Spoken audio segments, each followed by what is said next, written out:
Do you think the devolution unit's main role should be to extend the interests of the devolved nations across the United Kingdom to the rest of the world? Well, its role is, as I described, both ways. Its role is to make sure that the interests of the Scotland, Wales and Northern Ireland are well understood in the UK government policy making, and that our position is well understood around the world. And what's really important for the devolution unit is expressing the UK government's policy. And the UK government's policy is that the UK government's position in our devolution settlement is the right one for the UK. OK. Could the Foreign and Commonwealth Office and Devolution Unit furnish this committee with the detail of the discussions that went on with the Russian diplomat in relation to Scotland's independence? What Russian diplomat was this? The reported from HR TASS, citing a source in the Prime Minister's office, that Britain was extremely interested in referendum support from Russia, that the Sunday Herald then followed up on this on last Sunday. A member of the FCO's devolution unit briefed a Russian diplomat at the Russian embassy at Russia's request. If we could have that information.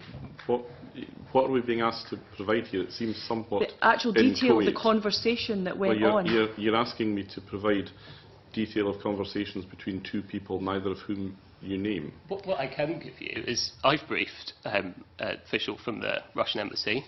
I've briefed officials from dozens of embassies. It's one of the interesting elements of the position we're in, but we have a lot of interest from around the world in our situation in Scotland. And lots of people come to me saying, what's the position of the UK government? And I explain that, and as a civil servant I put it forward objectively whilst setting out the UK government's position. I'm also careful in doing so to explain that the Scottish government holds a different position. I've briefed the Russian embassy. I have to say that in doing so, the diplomat that I spoke to expressed great surprise at the Herald story about what the Russian news agency had put forward. But beyond that, it was a straightforward conversation about what the UK government was doing. I've had that conversation with Russian officials, American, Canadian, Belgian,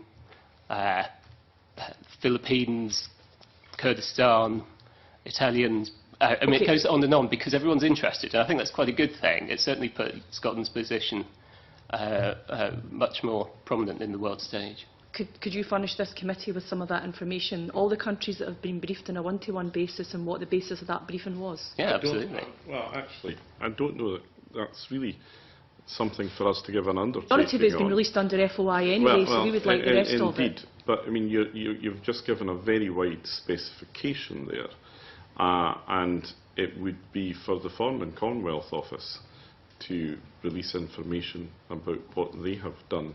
It's not an undertaking I can give here. But you're not represent. Well, I'm confused. I'm absolutely confused today because I'm not sure whether the Secretary of State for Scotland, you're Scotland's man in Westminster, or you're Westminster's man in Scotland. It seems to have shifted back and forward all morning. So if you're saying we as a committee have to go to the Foreign and Commonwealth Office to retrieve that information, then we will do that. Well, I am the Secretary of State for Scotland. This is one of my officials. He is answerable to me. You've made a request for the release of information on a very broad specification from another government department. I don't know, given the broadness of the specification that you have given us, whether that is something that colleagues in government would be able to provide you with. In international relations, there might be any number of reasons why that might not be appropriate. Had you told me you were going to ask this before I came here, I might have been able to speak to the Foreign Office and get you that information. Had you taken me up on my offer of bringing Mr Liddington with me, he might have been able to give you the answer on the spot. If it is possible to cooperate with your request, I shall certainly ensure that it is done, that is done. What I cannot do here today and now is give a categoric assurance on that. Okay, as a committee we'll ask the question then. Members content? Willie Coffey, very quickly. Sorry, I know you've got to run. I'm sorry, we have been now going for an hour and 35 minutes. I undertook to be here for an hour and 15 minutes. I do have other engagements today. I'll be happy to come back and continue at some future occasion. Well.